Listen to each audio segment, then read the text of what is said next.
Hey, architecture firm owners and emerging leaders. Get ready for unparalleled insight into the development of a world-class architecture firm and a worldwide organization driving the digital transformation of the design and construction industry.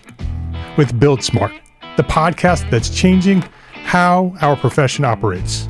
We share the incredible stories behind innovation in the building industry with my friend and co-host, Patrick McLeamy, FAIA, former CEO of the international architecture firm, HOK. You know, Yamasaki's office or firm lasted during his lifetime. And when he passed away, I think that was the end of the Yamasaki office. Helmut did not want that. He wanted a firm that would live out and grow beyond the founders. In Season 1, discover the untold stories behind HOK's meteoric rise, from 150 employees in St. Louis to a powerhouse with over 1,900 staff members and 27 offices worldwide. You know, they weren't as polite as the Kojima people. That was just boom. And anytime you have a creditor, whether it's Kojima or the bank, that wants their money, unless you can raise money someplace else, you are out of business. Bankrupt. And hold on tight for Season 2, where Patrick takes us on a new adventure as chairman of Building Smart International, shaping the future of digital transformation in the design, construction, and operation of built assets. Ian Howell, Ken Harold, and I, Ken was my technical representative from HOK. The three of us took a tour of Europe of 5 cities in 5 days. Very busy time. Simply follow the link in the show notes to subscribe to Build Smart now and uncover lessons that will transform you and your architecture firm.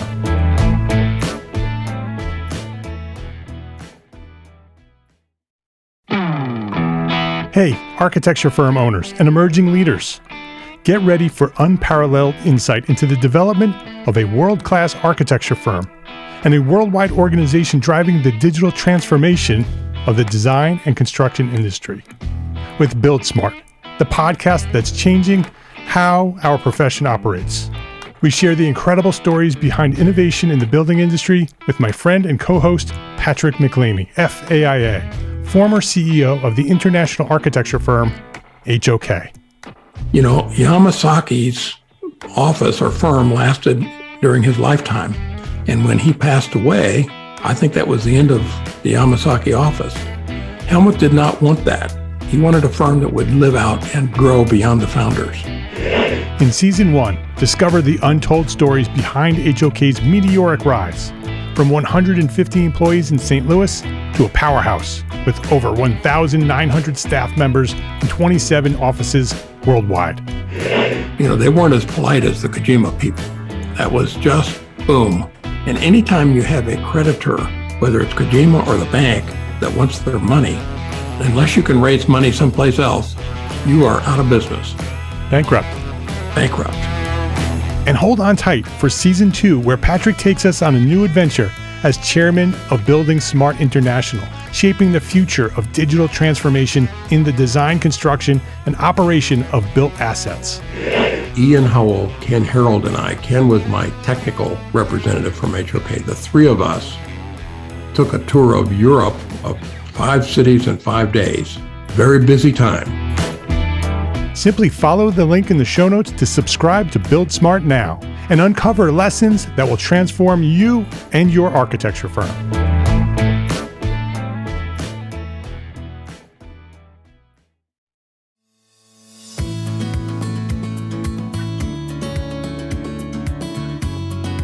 My name is Mark R. LePage, and you are listening to Entree Architect Podcast, where each week I speak with inspiring, passionate people who share their knowledge and expertise, all to help you build a better business as a small firm entrepreneur architect. My guest today is Caroline Blazovsky, nationally recognized as America's healthy home expert.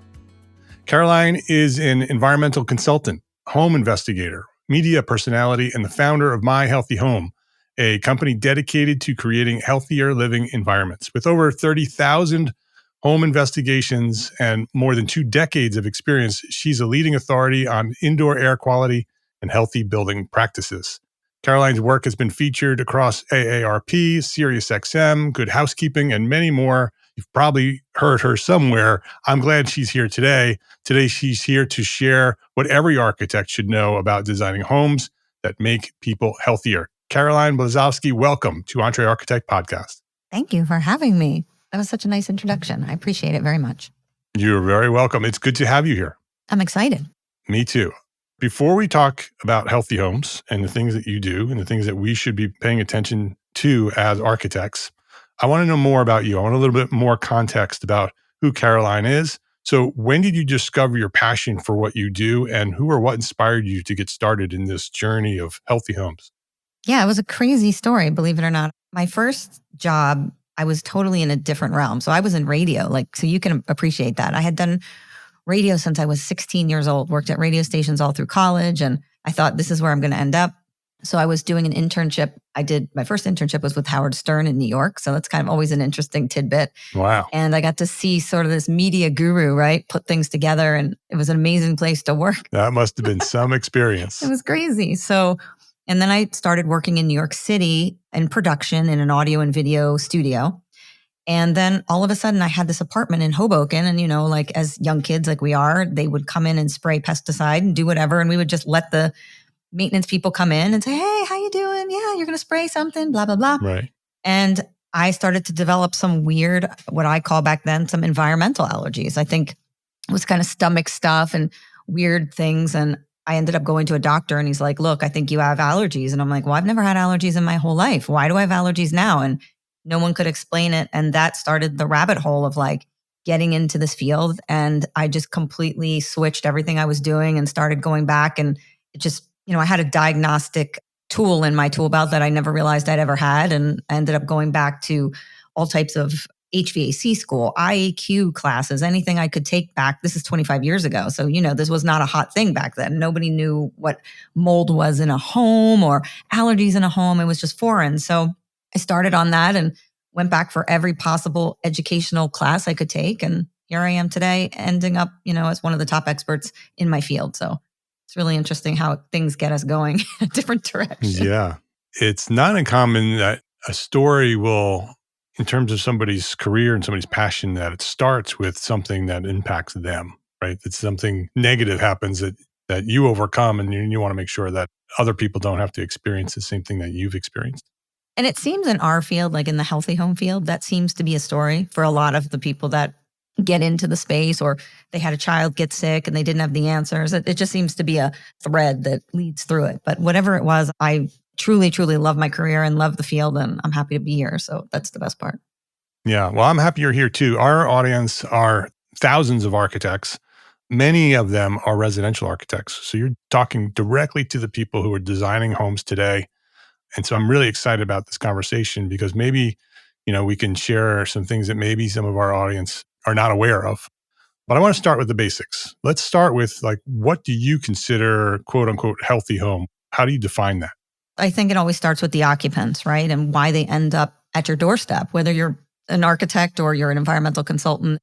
You're getting this customer that's coming to you, and everybody has special needs. And you know this better than I do. Like when you're building something, everybody's got a different reason as to why they want to construct something or devise a house in the way they want it. So I kind of let the customer always lead me. And the reason may be that they had a health issue, or their child's got a health issue, or they just want to be healthy, or they're following, strict protocols. They're athletes, they're musicians, they're some type of artist. I see so many different types of clients. So it's interesting. So always kind of going with what the client wants and listening to them, I think is really important, first and foremost, really being a good listener.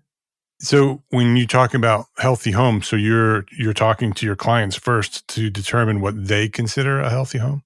Yeah, well, what their need is, and then I'll interact with my perspective, right? So I believe that 85% of disease, at least, is caused by us as humans and what we do and how we environmentally react or interact with the space that we live in. So investigating homes over 25 years, I've got a lot of experience, and I haven't just done homes in the US. I've done homes abroad and in Canada and Australia and in Europe, and seeing the differences that happen and then seeing what we're faced with here, especially in the United States, right? We build very differently here, a very throwaway culture. A lot of the things that we bring into our homes aren't necessarily the healthiest from building product standpoint. So looking at, okay, where is my client exposed to in their particular environment? And I usually want to see, I don't expect things to be perfect because that doesn't exist in any home. Like the minute you think you have a perfect home, if you're an architect, if you're a builder, it just doesn't exist. There's no such thing. But it's sort of meeting most of the criteria and then trying to make sure that we don't have areas that are really unhealthy. So if we're talking about radon and carbon monoxide and mold and chemical load and building product selection, I want to make sure those things are not in a red range, right? Let's talk about it as green and red. The green being the safer, like, okay, there may be something that's off here, but the red being something that's really apparent that there's something wrong. And so that's what I'm looking for, those things that are really wrong and how I can fix them. What are the most common issues that you're seeing during your investigations? So it used to be, right, I did a lot of mold, and then molds became, we looked at mycotoxin because we know molds itself, they have abilities to contain what's called like a beta glucan or a protein on their shell. And that causes allergies in a lot of the populace. And it also can contribute to inflammation in the body. So we dealt with molds, and then we found out, oh, wait, molds produce a mycotoxin, this toxic gas or toxic particle that comes out of mold. And so then we started worrying about that. And then we started worrying about carbon monoxide. And even though we all talk about detection, that we have detectors, now we're realizing that that standard that we set CO for or carbon monoxide for is set way too high, and that people are developing all of these chronic conditions because of low level exposures. And then it became, oh, wait, we have energy efficient furnaces. Well, that's cool, right? But then we started to see, oh, wait, they have 2 heat exchangers in them and not 1, like the old time furnaces always had a 1 heat exchanger. So now we had a 2, and then we said, wait, so now we've got double the problem that people are exposed to carbon monoxide in these high efficiency furnaces. So then we said, let's start checking that out. And then we realized, oh, wait, these furnaces are coming into problems much earlier in their career. They're not lasting 30 years without a problem. You could get a problem a year out. So then we started looking at, okay, what else do we have? We've got chemical loads and like building products and volatile organics. And then we started saying, now these houses are built so tight when we have proteins from pets and 500,000 million skin cells from humans that shed. All this stuff is getting stuck in the environment, and the humidity levels are high in the buildings because of energy efficiency. And now we've got problems with that. So to put it in a nutshell, there is so much going wrong in structures that it's almost overwhelming. I mean, we have a lot to do, and anybody who's listening to this as an architect, there's a lot of responsibility falling on your shoulders and falling on my shoulders. And we have a lot of problems with building nowadays and how we operate in those structures. So listen up. Yeah. Well, when my wife and I first bought our first home, it was built in 1934, and it was a stucco house Nice. in Westchester County, New York. Cute little house, 900 square feet when we bought it. Stucco on the outside, true cement stucco, plaster on the inside. Mm. The house was filled with mold when we bought it. Mm-mm. Any builder would have torn it down. And we did months of cleanup. And Did it flood, or what was the cause of the mold? no, it was not well maintained. Mm-hmm. It was a house that leaked over the years. The people that owned it were hoarders. The house, it had never been maintained, and it was 80 years old when we bought it, and it was in very rough shape. And anyone else other than 2 architects would have torn it down. But it was beautiful, right? It was this cute little house in the woods of Westchester County, and we restored it. We did lots of work to clean it up, and we did lots of refinishing, tried to stay true to the original home, did an addition to it. The reason I'm bringing it up is that house had lots of air coming through the walls and through the windows. The original, when we first bought it, it had the original windows too, which, rattled in their frames. And we had our first son before we did any work to the house, and we had cleaned it up, but the house still had no insulation in it and the windows rattled. The first winter with our son, he slept in a snowsuit. The house got so cold during the winters. And, 2 young, crazy architects eventually fixed it all. But the reason I bring it up is because that house was built in a time when homes sort of had air running through them. And today, homes are built to be very, very sealed up. So there's issues with the original way homes were built, and there's issues with the way homes are built today. What are your thoughts about that? Just in terms of the way we're building today, and we're making homes so airtight that That's a good thing if you know what you're doing, but it's also it could become an issue because a house does not have that exchange of air. Well, I think you bring up two good points. So if you look at the old structure, right, and that's why I was asking questions, like when you look at the old plaster and you look at a house that was built with stucco, what was the common thread in that? It was that it wasn't maintained, right? Right. So the way the occupants dealt with it, if like I'm looking around me as I speak to you and I am in a building that I bought for my business that is stucco and it's got the old flooring, right? It's got radiators. It has like the beautiful aesthetics. It's, originally built in the 1800s and was added on, but it's not in that condition, right? So the occupant in that circumstance let the house deteriorate, which allowed these things like, let's say, mice and mold and leaks and all that stuff to occur. So the first thing is always— that first house had it all. Right. So it comes down to like, this is a responsibility of the occupants. I mean, you can have the best structure, whether it's energy efficient or if it's an old 1940 structure.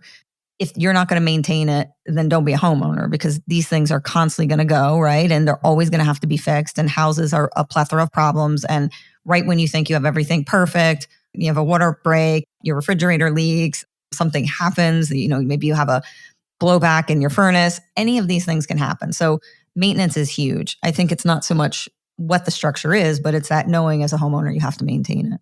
It's the first thing. What can architects do today to make sure that we're doing it right? What are some of the things that we should, as home designers, be looking at in terms of making sure that we're doing things right?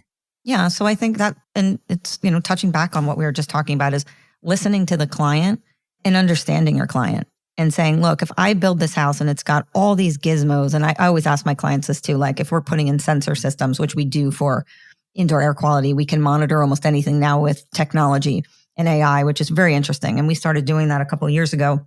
You have to assess the client. Like, are they going to maintain something? Are they the type of person that wants all the technology and the bells and whistles, or are they simple? And I would think that that would apply to architecture just like it applies to my field. It's like, look, assess the client and don't give them too many things that they're not going to be able to keep up with.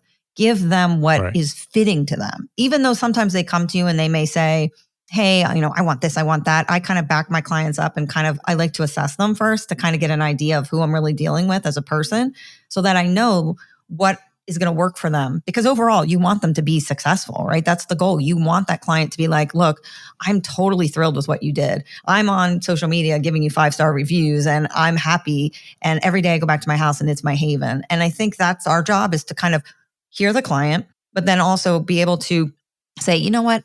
I don't think I'm going to put a million different technologies into this house because this client isn't into technology, right? They're more simple oriented. And then you have other people who want sensors for this and sensors for that. And they want a real commercial grade sensing system where they can sense, down to this particular ppm of CO and they want to know what's going on. So I think it's so different what we get.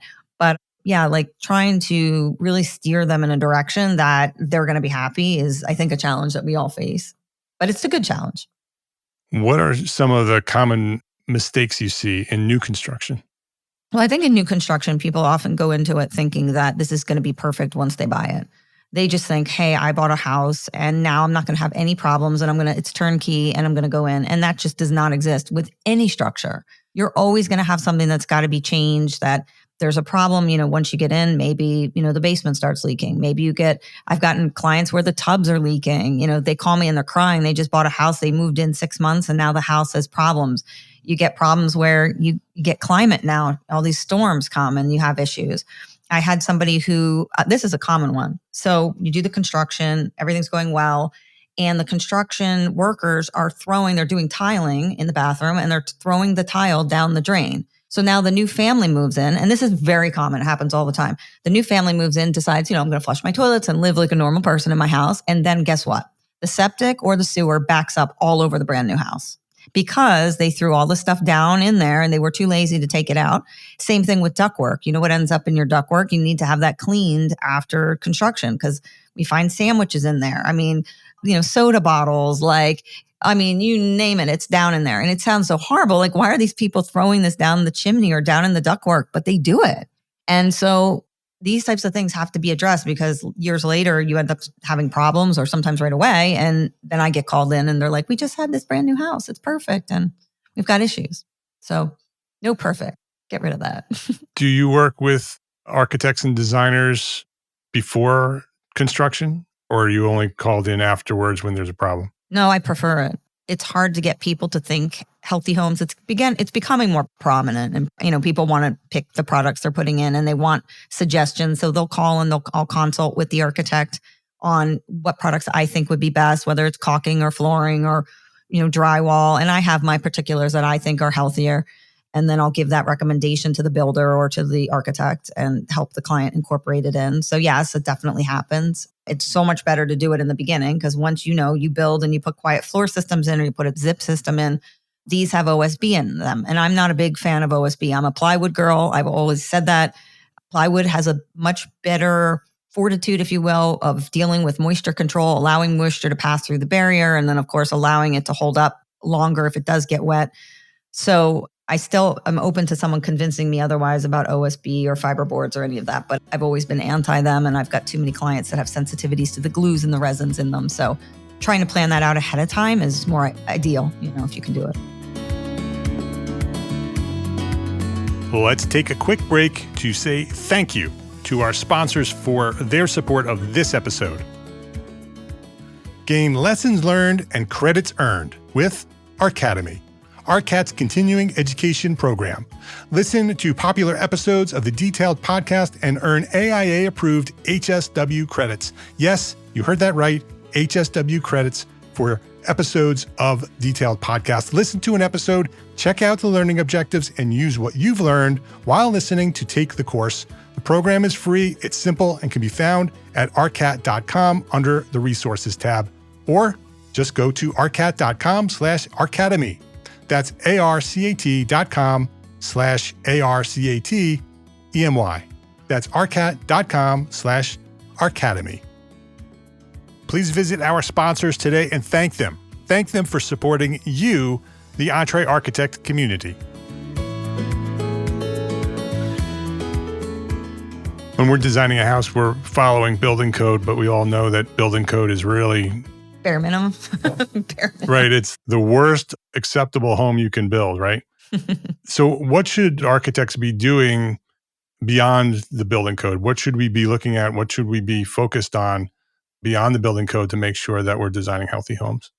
Well, what comes to me right now, just like as we're talking sporadically, right off the cuff, I think lighting.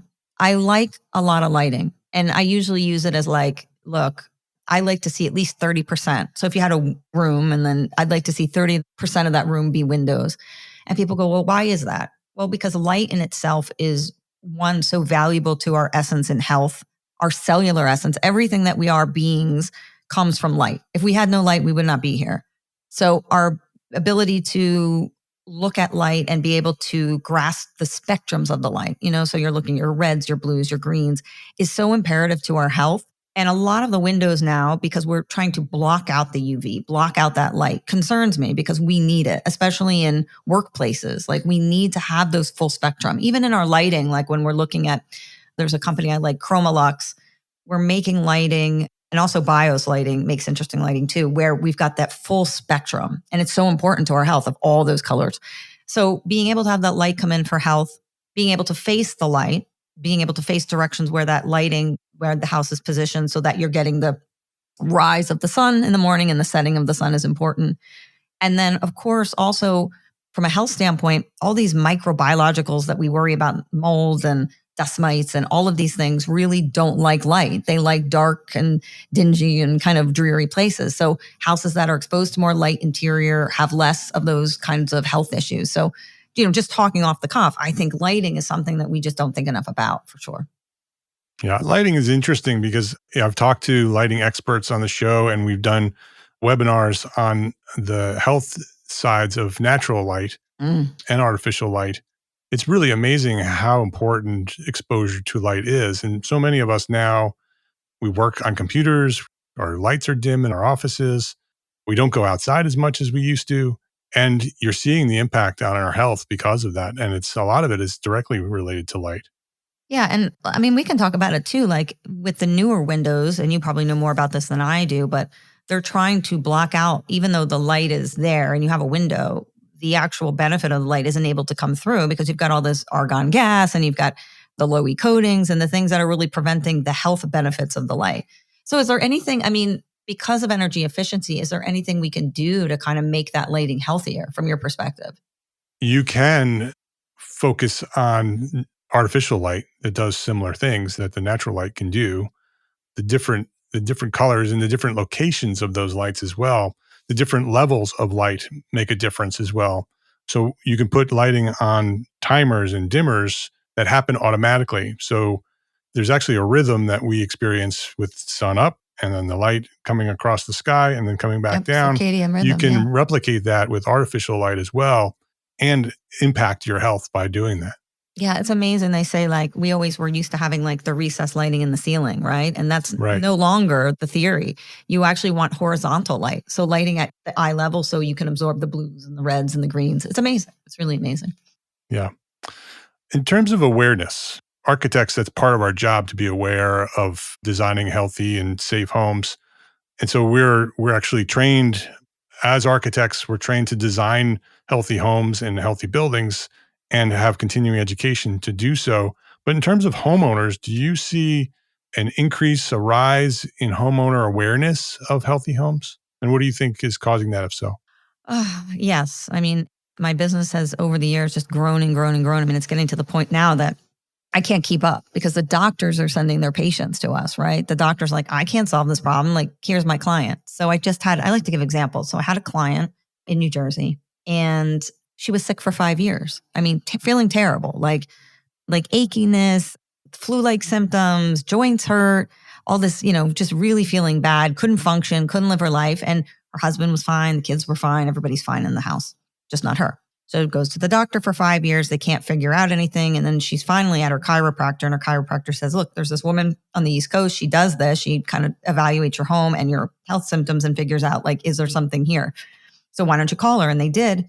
And I did some air sampling, simple stuff, nothing crazy at first. And I started seeing fiberglass come back in the sample. So I'm like, well, that's weird. And I'm looking around the house and I'm not seeing exposed fiberglass. It's not uncommon to see it, especially if people have open batting. Like, so, a lot of people won't close up a space like a basement or an attic and they'll have a lot of exposed fiberglass. And if the ductwork's there, it'll pick it up and transfer it. So I'm always trying to tell people like, don't have open fiberglass insulation in your home. But there wasn't any of that. So I said, let me take a look in the ductwork. And I have a company that I work with, Air Duct Cleaning Solutions. They're amazing. We've worked together for, God, I don't know, since we were kids, 25 years at least. And I said to Chris, put a camera in there and I'd like to see what their ductwork looks like. And I usually do what I call like the colonoscopy of your home. It's like everybody goes to the doctor for a colonoscopy when you come to me and I'm going to do one on your home. And so I take a look and sure enough, we looked in and the plenums and the interior ductwork was all lined with fiberglass that looked like the most disgusting thing you've ever seen with mold growing in it and pounds of dust. And I put a picture of it on LinkedIn and it literally got 18,000 views. I mean, it was insane. Like this thing went viral because it was so disgusting. And yeah, so we had that all replaced and she's feeling better. And like, this is the type of stuff that you just don't assimilate or associate with your home environment. But these are the things that can make you sick. And yeah, so we were talking about anyway, about architects, but these are the types of things you need to be on the lookout for when you're, designing something. Like don't be designing ductwork that's got insulation on the interior. It's like a bad plan. Like stick with real hardy product. Like metal is the best, right? I hate flex duct. So, I mean, I know we use it, but I don't like it. Yeah, flex duct is not good either because if there is moisture in the ducts, it finds the low spot and it just sits there and it becomes moldy. And it's like fodder. It's like in those little crevices, it's like the slinky and all the stuff gets embedded, impacted in there. And the mold says, hey, I'm going to live in this. But that's like an interesting point, right? Like architects the HVAC is always the afterthought. And that's your heart and lungs of the home. So it really should be built around that system and building the best HVAC system and then building the home, in my opinion, right? I do it backwards. Yeah. But that's going to allow you to have the best air quality and that's important. So yeah, taking that into consideration in the forefront before. Yeah, we have a very big problem in this country and probably throughout the world because there are millions of homes being built by home builders that are not built at the highest quality as possible. They're not really being built at the level that we're just talking about. And at the same time, there are millions of people who are sick. And a lot of those people who are sick, like you're talking about, don't even know why. It's just this chronic illness that they have and they don't know where it's coming. They go to the doctor and the doctor says there's nothing wrong with them. And then that's coming from the homes that are being built and millions of people are living in. And I believe that in the next few years, if it's not already, it's going to be an epidemic that's going to become an issue that's going to have to be addressed. I love it. You're giving me the little goosebumps because this is what I've been saying for like 20 years. We see it. We know that there's this disease. I don't know what you want to call it because we don't even know where it's coming from. I assimilate a lot of it to the OSB and the MDF and the engineered products. We know that homeowners move into these homes and they get chronically sick and they're sensitive to these building products. And I agree with you, but look how long, right? We talk about asbestos. Look how long it took to place asbestos as a problem, right? And so we're fighting an industry that we know it's there. I know it's there, but getting them to change, it's getting worse, not better. We're going to plastic piping. We're going to, using more of the engineered flooring and the engineered products and the vinyls, and it's not getting better. And I'm hoping that it will, but we have no governing body that says, hey, this stuff's bad for us, right? We don't have an FDA or an EPA that governs building construction. It's just a free-for-all out there. It's just scary, right? Yeah, it is scary. And it's something that I believe doing this, right? Talking about it and getting the word out there. A lot of the work that you do is communicating this to the world is making a difference. The problem is that you have a building industry that is a very large industry with lobbies and lobbyists. And right, it's all based on money. It's all built on how much money they can make with each home. And I live in Charlotte, North Carolina, and they are building thousands of homes around here. Everywhere you look, there's a farm being turned into thousands of homes. And they're all being built in 2-3 weeks. And going back to the HVAC system that you talked about, when architects design a home, they want to design a healthy home. They want to design the proper HVAC system. They want to spend the money on the proper lighting for healthy, right? As a base, right? As a standard, they want to do that. But because when they design that, the home gets so relatively expensive compared to what someone can go down the street for and buy a brand new house for $300,000, it's hard for an uneducated homeowner or a misinformed homeowner, let's say, to compare those and say, oh, I just can't afford that house, right? Because I can buy this other house that's bigger, right? And has the 3-car garage and all the things that I want. You're going to design me a smaller house that has, nicer materials and better systems, but those systems I can't see. I'd rather have the granite countertops and the 3-car garage. Yeah, it's a quantity versus quality. They don't understand. Well, they're starting to because they are. Homeowners end up in these houses that I call junk. Okay. And I have no problem saying a new house by some of these homeowners, home builders are just junk. And I don't care if you're paying $1 million for it. I mean, up here in New Jersey, I see houses that are millions of dollars and they're junk. Oh, for sure. Yeah. So you have to look at it from a perspective of it's not what you're paying for. It's you have to have the eye to go in, and sometimes simplicity is best. Like having a simpler house with better products is way better than having, like you saying, all these amenities that are going to break and not hold up anyway, and then cause you nothing but problems. I mean, like think about an attached garage, right? We know more and more that attached garages are actually really problematic to our health and to the fact that they increase your risk of leukemia substantially. The more cars you keep in a garage and the more cars you start in a garage, and then you're prone to storing all kinds of chemicals and gasoline. That was never the goal. Like an attached garage is not supposed to be a storage space for your home. Your garbage pit for everything that you want not in the home, it's still attached to your home. All the chemicals from that space come into your home. So you're much better off having maybe a 1-car garage and then having a shed, an area where you can keep your chemicals outside in a shed. So making these types of decisions is really important. And that's what an architect's going to help you to do. I mean, I'm totally for, I went back to the BAC. I went to Boston Architectural College. So I got a degree in sustainable design architecture, which wasn't easy for me because I did not have a background in architecture as an undergrad. So I went back for a degree and oh my gosh, like I have such an appreciation for architects because I went through that program. So, but I also know that they were pushing a lot of things there that were lead oriented, and being in that program, I was like challenging the professors because I was like, look, just because this is LEED certified or says it's low VOC, it doesn't mean it's good for us.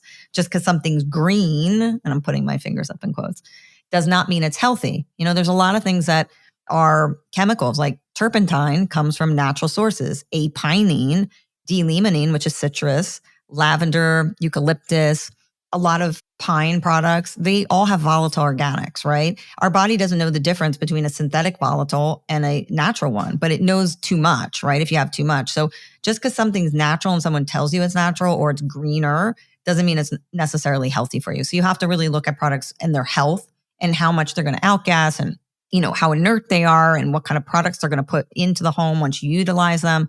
So looking at health is a different perspective. So if you can find an architect that's more focused on that, and I've met a few now that are really good. There's a couple groups like out of Philadelphia that are really focusing on the health. I think that's where we're going. That's my opinion. Yeah, there's a big difference between a healthy home and a sustainable home, right? They're two totally different things. Sometimes they overlap, but just Very because you have rarely. one doesn't mean you have the other. Very. Yeah.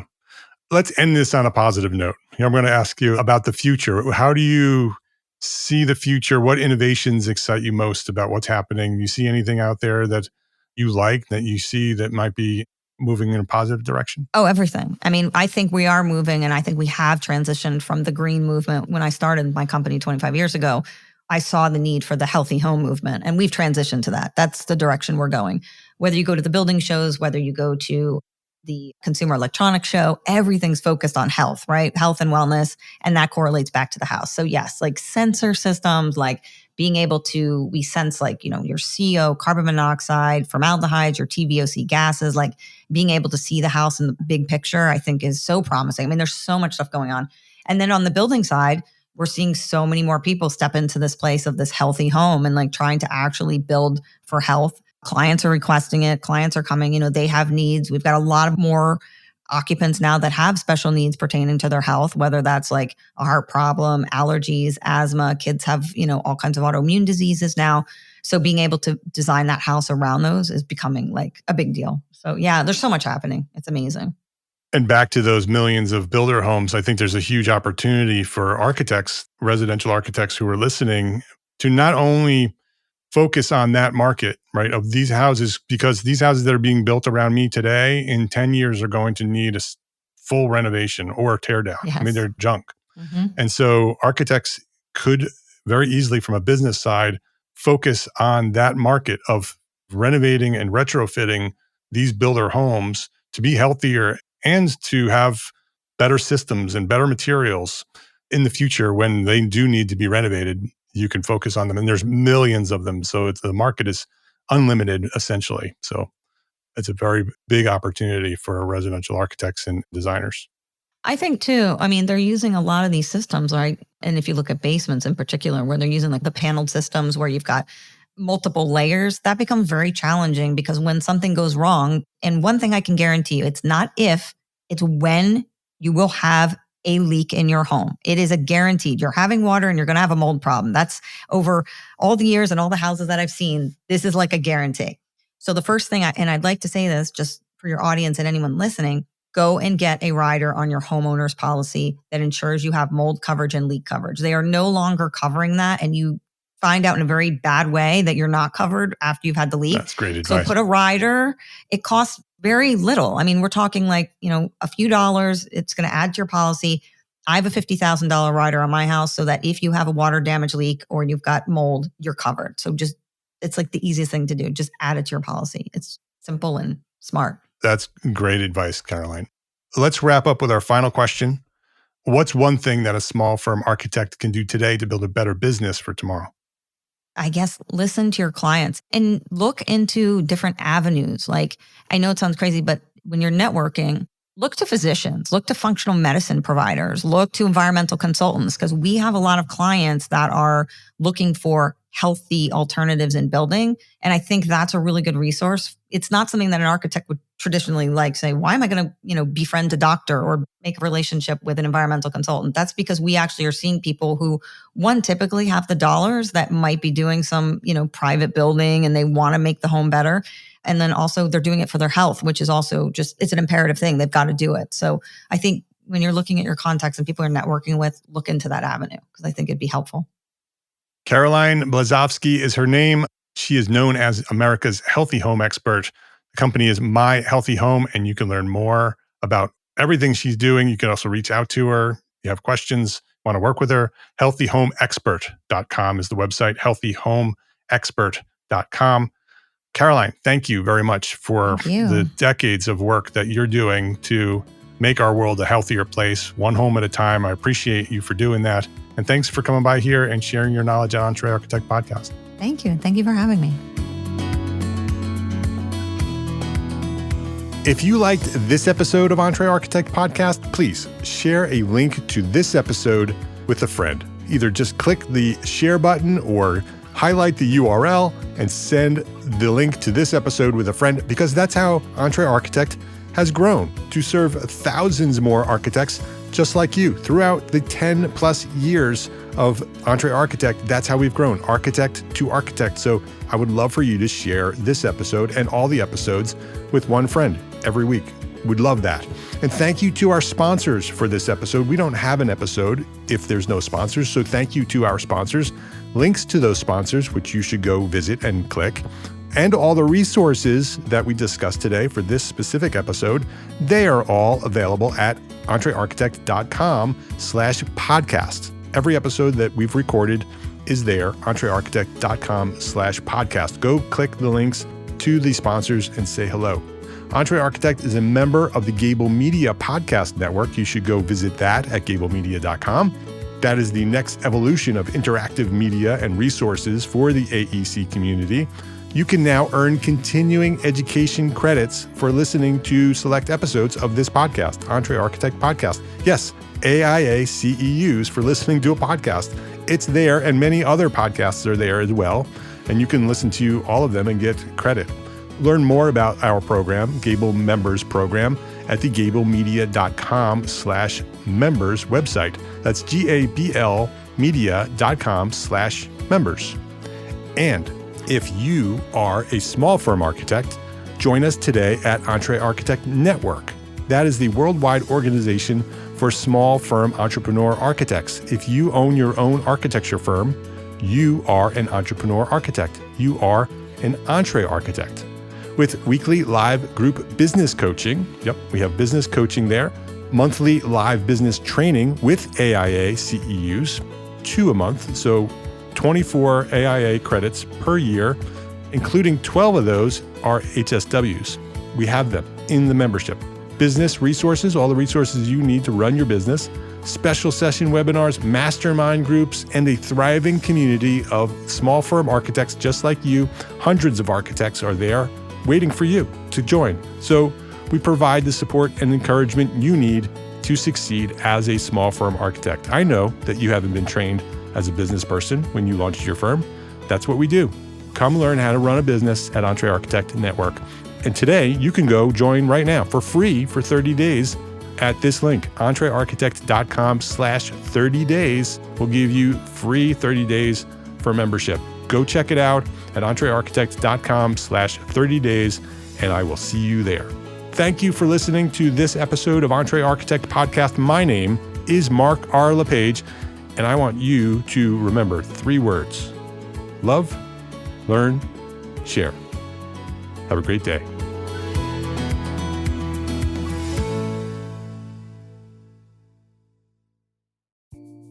Imagine earning continuing education credits while doing exactly what you're doing right now. Well, you can. Gable Media has revolutionized the way you earn your continuing education credits with a groundbreaking approach. Forget running around town and scouring the internet for credit-worthy courses. Fulfill your CE requirements effortlessly by listening to engaging podcasts just like the one you're listening to now. Our podcasts are designed to educate, entertain, and inspire, all in a user-friendly environment. But wait, there's more. Architects, Gable Media is also approved as an AIA continuing education services provider.